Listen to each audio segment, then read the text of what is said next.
Malawian cameras. Basiru Samuel Luara Laura. Dzina lima ndivula kopya.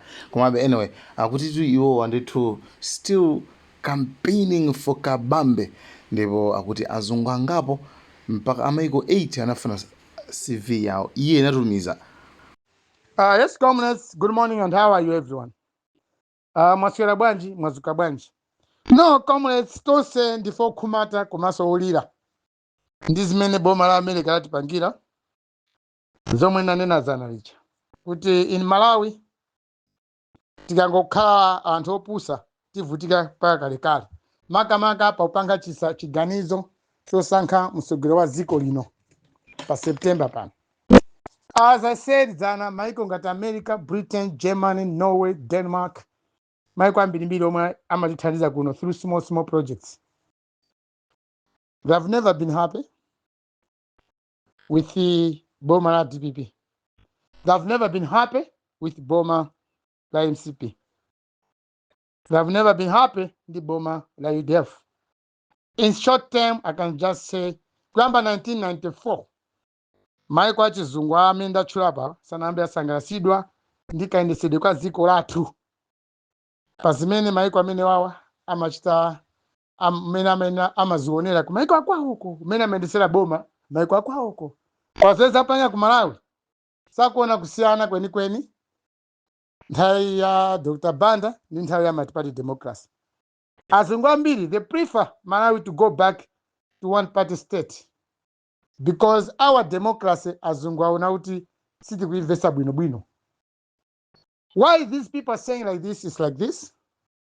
There's no way a democratic leader can spearhead corruption instead of fighting corruption. In Malawi, asogolera athu onse kwamba 1994 nthawi Bakili Muluzi, ndalama za boma zabedo zambiri kuposa nthawi ya Kamuzu. Democracy athu with this transparency taziwa zambiri mmene ndalama za boma zabedwera ku Malawi since 1994. Komanso kwamba 1994 or 1993, 91, 92, 93, 94 tikusintha boma kuchosa pa Kamuzu ndikusintha system yake ndika boma. Boma la America linaita uno kakale ndalama zambiri ku Malawi. Komanso kwamba 1994 kuzafika leloli ndalama zimene zaonongedwa za ku America, ku Britain, Germany ndi maiko ambiri amene akhala kuthandiza ndi zambiri kopsa ku Southern Africa. Zambiri kopsa kuposa maiko ena awenso mwina ku Africa kuno. But looking at how Malawi is positioned today, Malawi ndi kutchire. Osati tchire kuti tadula mitengo, ayi. Koma maganizo athu ndi achinyamanyama. Tilibe mantha kuononga ndalama ya anzathu yomwe amatithandizira. As such, maiko amene wawa akaona ndalama zimene zanokera ku Malawi kuno, ndipo sakuona sogolo loti ndalama zimene zizabweranso ku maiko kwawo, kapena sakuona sogolo kuti dziko lathu la Malawi lingazatukukenso. So ndalama zimene zaonongeka kwambiri ndi anzathu andere tikuika mu maofesi ndi za nkhani zoti mwina lero capital city Longwe sibwezi kuoneka chonchicha, Muzuzu sibwezi kuoneka chonchicha, Blantyre sibwezi kuoneka chonchicha. Komanso moyo wathu ifeyo mamizi anthu atubweza tatukuka. Koma ndalama zonsezo zinangolowa matumba mwa anzathu amene timayika pa mipando in the name of democracy. Therefore, azungu sali wokondwa. Now today or yesterday, Donald Trump warowapo mwaonatu wapanga suspend for 3 months, no more aid ku Malawi kuno. Ndeti mabungu ambiri avutika omwe mathandiza anthu. Ndipo anthu ayena simaziwa kuti boma lathu limayendesedwa ndi maiko amene wawo. Muona nambala yochuluka kwa mabungwe omwe asiya kugwira ntchito ku Malawi kunoko. Muzingodabo ajapita kuti ali anasiya project ichi. The thing is kusamva. Amalawi kusamva. Komanso anthu andale kwa boma kusasatira chilungamo. Chilungamo cha iwo paokha ngati dziko ngati munthu. Komanso chilungamo chabwino choyendesera ndalama za anthu amene amatithandiza ku maiko akunja. Have proven to be failures. Even if I pasa $dollars ambirimbiri in billions and billions of dollars, Amalawi kantima kathu kakuba aka. Silingatukuke. tsopano azungu achiona chimene chocho, and as we are going towards election pa September pa muona zambiri zosintha, muona zambiri zomwe zoti candidate amene azungu akufuna mumuona. Ineyo panopa amene nasankha Daso Kabambe anamunika kalekale. And for information, Malawians, when I mentioned Kabambe atawa ku UTM, let me tell you today, I had a lot of white people calling me, Mr. Luara, give a CV ya Daso Kabambe. Dinashita share CV ya Daso Kabambe maybe to 7 if not 8 countries. Aku Europe, Asia, Diku Canada, US. Michael, 8 countries. I understand, Mr. Luara, you're campaigning for the former governor of Reserve Bank of Malawi. Give us the person CV out. I never went to Daso Kabambe to ask about his CV. Because his CV ya Kabambe aliyesa maiziwa. I sent this CV to countries, 8 countries. That is it. They asked me to send a CV. Ya Lazarus Chakwera. Tonight to me the CV ya Lazarus Chakwera. Michael 8. Anani Fusaso send CV ya APM. Mmene imavekera ku Malawi. Ndinatumiza CV ya APM ku Michael Akunja. And they read those CVs. Anakawerenga ma CV ya Daso Kabambe, anawerenga ya Chakwera, anawerenga CV ya anthu ena ndi enawa. After that CV was read, ataiwerenga anzatua CV manager. Do you know what happened? Kabambe imaged the winner. Said, so why Malawians are wasting time listening to these other candidates when they have got a leader already? Amena kuziwa chena kupanga. So the leader out of this leadership, imena antamene nina tumiza ma CV. Ow. CV ya APM ndinaitumiza. CV ya Kabambe ndinaitumiza. CV ya Joyce Banda ndinaitumiza. CV ya Tupele Muzi ndinaitumiza. CV ya Enoch Chihane ndinaitumiza.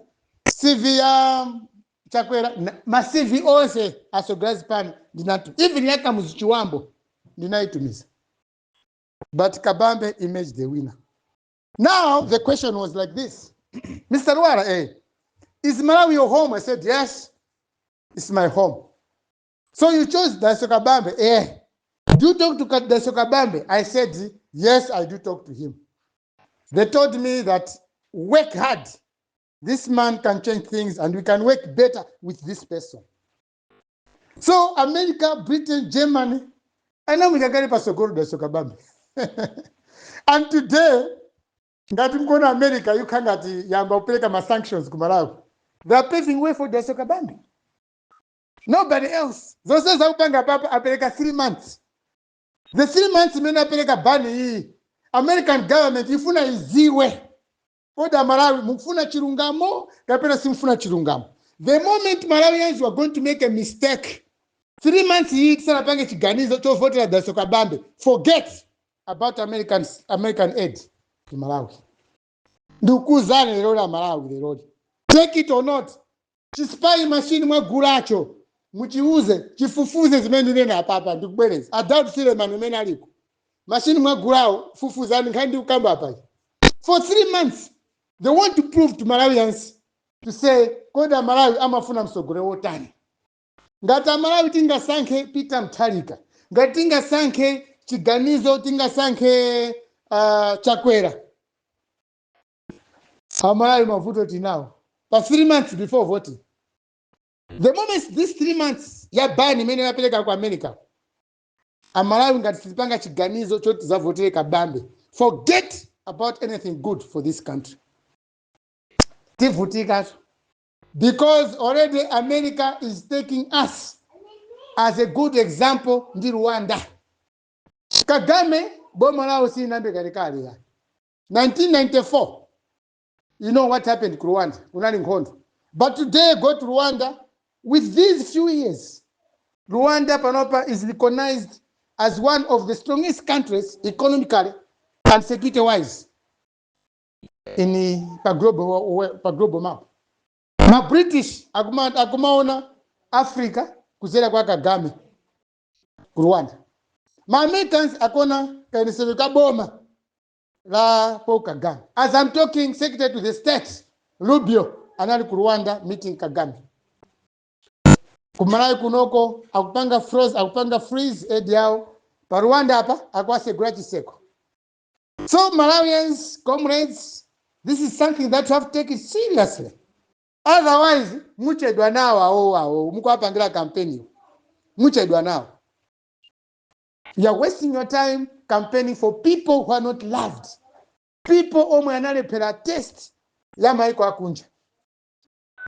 People masivi yao omwe sakukwanira kuendeza ziko latu kuti sintha ngati mene ziko la Rwanda, kapena South Africa, kapena Tanzania, kapena pa Mozambique. Masivi atu asogolera mene mko apangira campaign a DPP, a MCP. Boma la America linakwa chapo, boma la Germany linakwa chapo, boma la Britain linakwa chapo, ndipo mdakari kuvutika. Ndune na papa izizi. Nine mundu moza mena gulapo nchilo ndachakwera. He appointed me as a gardener. Koma gardener wanga unali chabe zina, koma nchito zina zile ni maziwa, zimadusa pamene po mkuziwa kalambira mene mandiziwa. So comrades Malawians, the 3 months ban yomwe America akhalangata bwera mbuyo kuti paza chithandizo. Afuna Malawi yeka paeka Malawi aonese chifukwa chani mukuvotera mufuna mzavotera china APM. Chifukwa chani mufuna mzavotere achakwera pitize usogoleri. Commerce on top of that, the 3 months American is investigating, Americans, British, ndimaekwena. They are investigating kugwa kwa ndege kuchikangawa. The moment ndege mene ikapeza kuti mina inagwa because of negligence or for prey, forget about DPP, forget about MCP. Because Saulos Chima anali chipani cha DPP. Ndi nzeru zache anamthamangisako. Ndikubwera kukamba chipani chake, ndikupanga ubale ndi MCP achakwera ndiko mboma. Kungola mboma ali ku MCP ko Saulos Chima namwalira. Americans, British, Germans akuifufuza nkhani meneyi. Nipa kufufuza ndi Malawi ifeyo. Tufufuza nawo ndege azungu amene wawa ku America. So bomba na tulikulephera kupanga zinthu. And American and British anavomereza kuti Malawi cannot investigate a plane. If they are failing to curb corruption, how can they investigate ndege? If they are failing to help their own people, how can they investigate a plane of a rival politician? Zena ugaza azungu china Trump. And you have to remember that for MCP, Virginia Palmer and Chakwera are the opposition. Anapulisa DPP anakatira matie gas ku MCP headquarters. Ngaya Trump to manage. Ngani nazizira because Trump was out of government. Trump ngani jauti DPP natira tie gas ku MCP office. Ijaida kali ambassador wao anabwira tie gas kwa ku Malawi. Trump's manager wazikumbusanso lelori. Komanso Trump anachoka mboma atapita ku opposition. Atalopo Biden achakwera anapanga ubale ndi Biden. Trump was not happy. That's why Trump is saying that Kumalawi no. Because achakwera anasangidwa kati msogoleri wa maiko anthu osauka ziko losera pansi. Trump is questioning why Biden chifukwa chani sana mthandize Trump. Sana mthandize Chakwera kuti asine zinthu Kumalawi. Bingi ataziwa iye Biden anaziwa kuti Kumalawi ndikosauka. Through the position ya Chakwera pa global map kuti Chakwera nani msogolo wa maiko osauka. Trump amasata zimene zakukuzana ndi Kumalawi kuti uyu president wa Kumalawi anatizotie gasi ndi ambassador wanga Kumalawi. Panopa aupanga ubale ndi Biden, okay, fine and good, but he's so poor. Bwanji Biden sakumthandiza munthu uyu. Trump zimene zinamkhuza kwambiri. For information. And today, Ineyo, as I'm talking, I'm doing my campaign for Daso Kabambe because he qualified. He is the only candidate, Pama candidate, who say, Ome Trump akufuna, ni DK, Daso Kabambe. Ngakari Daso Kabambe, nese ndikumfufuza ngakari ampanga recommend azungu. kuti can do better komabe tikumfufuza anthu amene ali nawo akumpangira campaign kabambe ndi anthu otani. This is what I'm doing now because that's why ena mata Luwala usangula UTM iyayi ine sindiwa ku UTM ya because ine ndifuna msogoleri yemwe akhala pampando apange maubale abwino ndi mayiko amene ndikutchula ndi ntchito zambiri kwa basi lese pa nkhani yofufuza ndege imene nanso tikufufuza nawo. I'm trying to investigate what happened to that plane. So ndikhala kwa ku UTM ndiye kuti ndiononga ndale za UTM mwamva so munthu wachipani sangafufuze ndege ya ziko. So ine ndikamakana kulowa ku UTM kumango sapota msogolo UTM zifuka zake zimenezi ndi ntchito zambiri zomwe ndimapanga za ukazitape ndi maziziwaso kwambiri moti boma la Malawi ndikuliziwa lonse palibe angandinamize. No one can cheat me about Malawi government and what is happening in the government. Palibe boma ku Malawi, boma palibe ku Malawi, palibe usogolera. So what you have to know Malawians, the 3 months imene ati apaka hold edi yawo anthu aku America afuna aona Malawi kuti kumufuna msogolera otani. The moment mukafuna Mutharika, forget about anything good. The more you talk about Chakwera, forget. And Chakwera knows. Zimene unena papas kuti azungu sakumfuna kuti apitirize kulamulira. That's why azungu pano pakufufuza ndege ya ku Malawi. Ndege inagweja azungu akufufuza. Because of that, they don't trust Chakwera. Azungu akuona ngati Chakwera anachita chipongwe kuti Eugene Jagwe afe vice president. That is what in azungu. Chiko report ya Chakwera even ndinanena kale paja the composition of commissioners anasankha Chakwera azungu sana khutire nawo. Tinaperekanso ma CV kwa azungu amene okuti abwera ayambe kutifufuzira ndege yathu ku Malawi kuno. Tinapereka ma CV anthu omwe amafufuza nawo ndege mu commission of inquiry imene apanga set Lazarus Chakwera anayikhwacha azungu manager panopa investigation ya ndege is done privately, not privately, is done professionally. Azungu zofufuzawo ngani anaitenga kale ndikamakamba papa ileyo yoti akufufuza ndege ndadusapo kale anda ku Malawi mwina asakuziwanso kuti ndege jakuifufuza on higher note because iko latuli muli mbuli zokhazoka zikuyendesa Achakwera ndi mbuli sangandese boma. Therefore muziko mkakhala mbuli zimene unena papa izizi sangakhulupirireso chwa ndi mbuli. So comrades, this is what I can tell you about the position of America and my position. Thank you and good morning.